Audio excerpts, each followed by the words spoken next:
다른 위원장님 마음대로 해석을 하셔서 그럼 말씀하시는 위원장인 건, 제가 말하는데 제가 마음대로 해석하지 박성재 장관이 마음대로 해석하는 걸 제가 따라가야 됩니까? 그러면 저도 거기에 동의할 수 없다는 부분은 동의할 수 없다는 동의하지 마세요. 근데 지금 말씀하시니까 그런 거 아닙니까? 장경태 의원이 얘기한 거에 대해서 왜 나한테 얘기해요? 동의하지 마시라고요. 법무부 장관님, 예. 박근혜 대통령이 왜 탄핵이 됐죠? 아시는 대로 말씀하세요. 여러 가지 사유가 있는 것으로 알고 네. 있습니다. 헌법수 의지가 없다 하여 헌법재판소에서 인용이 됐죠. 기억하시죠? 예. 네. 대통령도 죄를 지으면 죄를 물어야 되죠. 다만 현직 대통령 기간에는 내란이나 외환 등 군가 중대범죄가 아니라면 형사소추를 잠시 미루는 거죠. 그렇게 임기를 알고 마치면 법률 위반 같은 경우는 조사를 받아야 되겠죠. 그렇게 알고 있습니다. 네, 그렇게 알고 있는 게 아니라 그렇습니다. 예. 자, 대통령 기록물법상 김건희 여사는 면책 사유가 된다는데 그 이유가 무엇이죠? 국민의힘에서 주장을 합니다. 김건희 여사는 대통령 기록물법상 죄를 물을 수 없다. 그 이유를 알고 계십니까? 제가 지금 수사 중인 사건에 어떤 부분이 죄가 네. 되고 안 되고 하는 부분을 말씀드리기는 어렵습니다. 국민의힘의 주장은 대체적으로 공직자가 아니기 때문에 민간인 신분이기 때문에 그렇다고 주장을 하는 것 같습니다. 자, 그렇다면 대통령 영부인이 민간인이라서 죄를 물을 수 없다고 지금 주장을 했는데 민간인 신분인데 왜 검사들이 출장 뷔페 나가듯이 조사를 나가죠? 다른 민간인에도 이런 수사를 합니까? 민간인이지만 신분이 대통령 부인이라는 것 그런데 때문에 민간인이라면서요. 공직자가 아니라서. 대통령 부인이라는 것 때문에 경호 아, 대통령 부인은 신분증 뺏기고 핸드폰 반납하고 수사를 해야 됩니까? 검사들이? 그 내용은 제가 알지 못합니다. 아니, 제3의 장소에서 검사들이 핸드폰 반납하고 신분증 뺏기고 김건희 여사 조사하지 않았습니까? 그 내용은 제가 알지 그래서 이원석 검찰총장이 사과한 거 아닙니까? 못합니다. 이원석 총장이 사과를 한 내용에 본인이 원칙을 어겼다는 부분에 그게 뭐냐면 무엇인지를 모르겠어요. 예외도 특혜도 성역도 없이 김건희 여사를 검찰청사에 불러서 조사했어야 했는데 출장 뷔페 나갔기 때문에 사과한 겁니다. 왜 사과했는지도 모르세요? 자, 그리고 김건희 여사 관련 부분에서요. 대통령은 지난해 11월에 디올 명품백을 받은 것을 인지했다고 합니다. 그런데 언론 보도에 따르면 윤석열 대통령은 그것을 신고하지 않았어요. 청탁금지법에 보면 배우자의 이런 뇌물성 선물에 대해서 인지했는데 신고하지 않으면 3년 이하의 징역 3천만 원 이하의 벌금에 처한다고 되어 있어요. 청탁금지법에. 근데 윤석열 대통령은 인지했는데 신고하지 않았어요. 그러면 윤석열 대통령도 3년 이하의 징역 3천만 원 이하의 벌금에 처한다. 란 법조항에 적용을 받아야 돼요. 어떻게 생각하십니까? 지금 수사 중에 있으니까 수사팀에서 판단할 것으로 알고 있습니다. 할 말 없으면 수사 중이죠. 그렇게 이야기했습니다. 그건 너무 하신 것 같습니다. 자, 뭐라고요? 그렇게 제가 어떤 말을 하든 간에 그렇게 판단하신다고 하는 건 너무 하신다는 것 같습니다. 뭘 너무합니까? 제 생각을 말씀을 드렸는데 아니, 수사 중이라서 말할 수 없다면서요. 그 말씀을 수사 중이라서 말씀드리기 어렵다는 부분을 다른 위원장님 마음대로 해석을 하셔서 그럼 말씀하시는 위원장인 건, 제가 말하는데 제가 마음대로 해석하지 박성재 장관이 마음대로 해석하는 걸 제가 따라가야 됩니까? 그러면 저도 거기에 동의할 수 없다는 부분은 동의할 수 없다는 동의하지 마세요. 근데 지금 말씀하시니까 그런 거 아닙니까? 장경태 의원이 얘기한 거에 대해서 왜 나한테 얘기해요? 동의하지 마시라고요. 아니, 장관님. 전달 안 하셔도 들립니다. 장경태 의원 조용하시고. 장관님. 아니, 제가 아까 물을 때 대통령도 법적의 예외 대상이 아니다라고 본인이 얘기했어요. 근데 언론 보도에 따르면 청탁금지법상 인지했는데 신고하지 않았어요. 그러면 3천만 원 이하 3년 이하의 징역이 처한다고 법정이 돼 있다고요.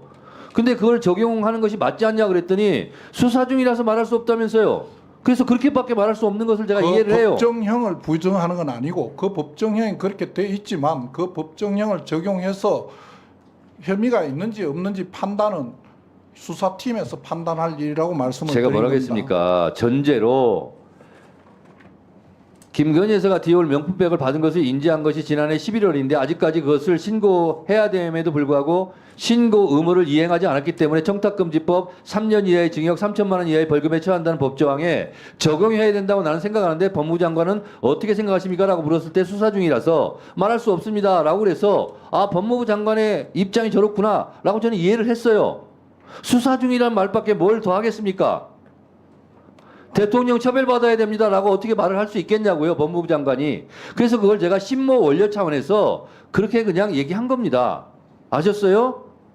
근데 위원장의 해석이죠. 당연히 제 해석이죠. 그래서 저는 제가 동의하기 어렵다고 참 이상한 말씀드린 겁니다. 분이시네요. 동의하지 마시라고요. 예, 그렇습니다. 동의하지 마시라고. 누가 동의하라고 강요했습니까? 말씀을 하시지 않습니까? 그 장경태 의원하고 끝나고 얘기하세요, 두 분이.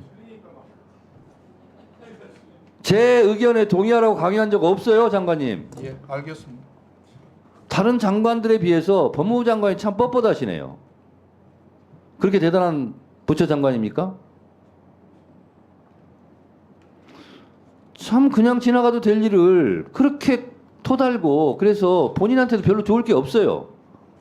이 영상을 본 네티즌들은 저 사람 장관 맞나요? 정신 수준이 너무 어린아이 같네요. 오냐오냐 키운 티가 나네요. 3년형으로 해결이 될까요? 30년으로 올려야 나라가 깨끗해질 듯. 정청래 의원님은 항상 말을 시원시원하게 하시네요. 반했습니다. 등의 반응을 보였습니다. 자, 그러면 지금부터 잠시만 주목해 주시기 바랍니다. 제가 구독자분들을 위해서 선물 하나를 준비했는데요. 제가 항상 여러분들께 드리는 말씀이 있습니다. 뉴스만 평소에 잘 챙겨보셔도 돈이 되고 돈을 벌 수 있다라고 말씀을 드렸는데요. 여러분들은 여기 보시는 삼성전자 뉴스를 보고 어떤 생각이 드세요? 아니면 정치인들의 뉴스, 날씨 뉴스를 보고는 어떤 생각이 드시나요? 그냥 뉴스만 보고 끝내는지 아니면 이 뉴스를 어떻게 이용할 수 있는지 이 부분을 고민하고 계시는지를 되물어보고 싶습니다. 그 이유가 뭐냐 하면 제가 지난번에 여러분들께 뭐라고 말씀을 드렸었죠? 지금은 반도체 섹터를 눈여겨보셔야 한다고 말씀드렸습니다. 그리고 나서 이런 썸네일들 뉴스를 통해서 많이 보셨을 겁니다. 반도체 내용이 이슈가 됐을 때 부자들은 어떻게 생각한다? 반도체 관련주들은 뭐가 있는지, 어떤 종목이 가장 좋은지, 어디에 투자해야 돈이 몰리는지 자연스럽게 생각한다고 제가 말씀을 드렸죠. 그 이유가 뭐냐 하면 부자들이 봤을 때는 이슈가 곧 돈으로 이어지고 그 이슈가 나에게 돈을 벌어준다는 경험적 확신이 있기 때문에 부자들은 항상 이런 사회적 이슈를 관심 있게 챙겨본다고 제가 말씀을 드렸습니다. 이번에도 마찬가지인데요. 제가 지난번에 시청자분들과 함께하는 주식으로 수익 내기 이벤트를 진행했었죠. 당연히 100% 무료로 진행을 했었고요. 여기 보시면 아시겠지만 제가 지난번에도 구독이라고 보내주신 모든 시청자분들께 반도체 관련주 중에 가장 크게 급등할 딱 한 종목, 많은 종목도 아니라 한미반도체 한 종목을 여러분들께 추천드렸어요. 그러면서 여기 나와 있는 대로 정확히 얼마에 매수해야 하는지 그리고 수익률이 어느 정도 나왔을 때 팔아야 하는지를 이런 부분들까지 여러분들에게 정확히 알려드렸었는데 지금 실제로 어떻게 되었다? 오른쪽을 보시면 아시겠지만 제가 지난번 문자 발송으로 이 한미 반도체를 소개해드리고 나서 실제로 이렇게 5배 이상 어마무시한 상승이 나왔습니다. 100만 원만 투자를 했어도 무려 500만 원이 넘는 수익금이 생긴 거죠. 그래서 당시에도 굉장히 많은 분들이 제가 드린 이 한미 반도체로 수익을 내실 수가 있으셨을 텐데요. 다시 한번 축하드린다고 말씀을 드리겠고 이번에도 마찬가지입니다. 앞으로도 2024년, 2025년 계속해서 기대해볼 섹터는 AI입니다. 그 중에서도 AI 반도체는 그 누구도 부정할 수 없는 미래 성장 산업입니다. 그러면 우리가 어떻게 생각해 볼 수 있을까요? AI 반도체 종목 중에 앞으로 크게 대장 역할을 하면서 10배 이상 급등할 수 있는 텐베고 종목을 지금부터 열심히 추적해야 한다는 겁니다. 큰 돈을 투자하지 않더라도 월급의 일부분 아주 소액이라도 이 종목을 모아가야 수백 %의 수익률을 손에 쥘 수 있는 것이죠. 지금 여러분이 보고 계시는 이 유튜브 또한 AI 반도체와 아주 밀접한 연관이 있고 반도체야말로 대한민국의 핵심 산업으로 앞으로 더더욱 시장은 성장할 수밖에 없습니다. 그렇기 때문에 제가 이번에도 뭘 보내드리고 있냐면 지난번과 똑같이 구독이라는 문자를 보내주시면 제가 AI 반도체 관련주 중에 앞으로 대장주 역할을 하면서 주가가 가장 크게 급등할 한 종목을 여러분들께 문자 발송으로 종목명과 사고 파는 시점을 모두 알려드릴 건데요. 그 문자를 받고 여러분들이 주식으로 돈 버는 연습을 한번 해보셨으면 좋겠고요. 혹시라도 나는 주식을 하지 않는다 하시는 분들은 주변에 주식하시는 지인분들에게 말씀을 해주셔도 되고요. 아니면 연세가 있으셔서 투자가 어렵다 하시는 분들은 이 종목을 자녀분들에게 한번 사봐라. 이걸로 한번 수익을 내봐라. 이렇게 조언을 해주실 수도 있는 거겠죠.